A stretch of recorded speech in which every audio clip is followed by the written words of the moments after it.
Imagine a city more advanced than ancient Egypt, richer than Mesopotamia, and more powerful than Rome, a place of science, art, and technology that suddenly vanished beneath the ocean in just one day and night. This is the story of Atlantis, a legend written over 2,000 years ago that still fascinates historians, scientists, and dreamers today. But was it real or just a story?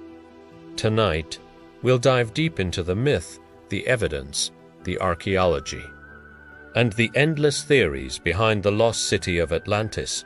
The story of Atlantis begins with Plato, the Greek philosopher. Around 360 BC, in his dialogues Timaeus and Critias, he described a mighty civilization located beyond the Pillars of Hercules, what we call the Strait of Gibraltar today. Atlantis, according to Plato, was an island empire larger than Libya and Asia combined. Its people lived in circular cities surrounded by canals, with a grand temple to Poseidon at its center. But the Atlanteans grew greedy and corrupt, waging wars against other nations. The gods, angered by their arrogance, punished them. In a single day and night of catastrophe, Atlantis sank into the sea, never to be seen again. Plato claimed his story was based on accounts from Solon, an Athenian statesman who supposedly heard it from Egyptian priests. But was Plato reporting history or teaching a moral lesson? In Plato's time, Greece had recently fought wars with powerful empires like Persia.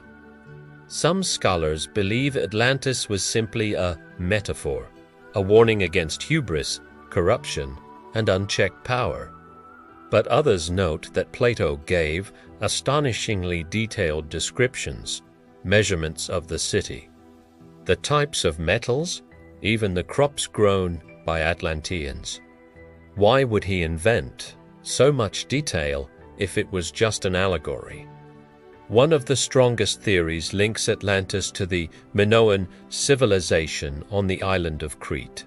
The Minoans were a powerful maritime culture that flourished between 3000 and 1450 BC. They built advanced cities with plumbing, art, and trade networks stretching across the Mediterranean. But around 1600 BC, a massive volcanic eruption struck the nearby island of Santorini. This explosion was so powerful it destroyed much of the Minoan fleet, covered cities in ash, and triggered tsunamis. Could this disaster have inspired Plato's Atlantis? Some archaeologists believe so.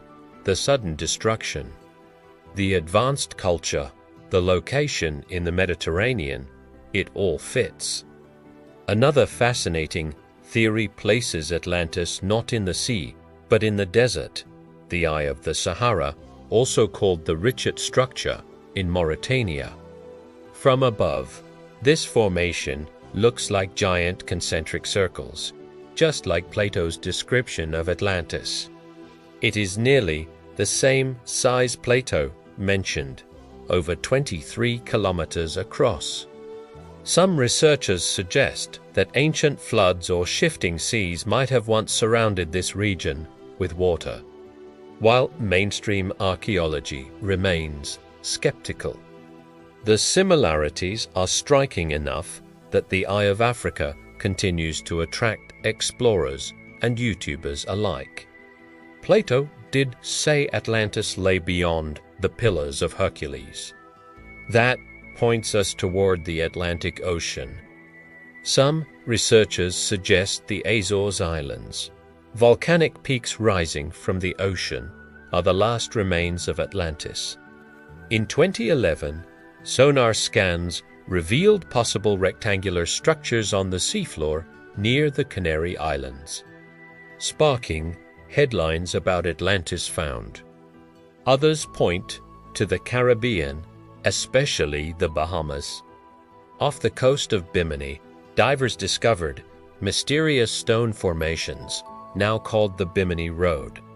Some believe it's part of ancient ruins, although geologists explain it as natural limestone formations. Believers are convinced it's a road or wall built by a lost civilization. So, what do archaeologists say? Mainstream historians generally consider Atlantis a myth.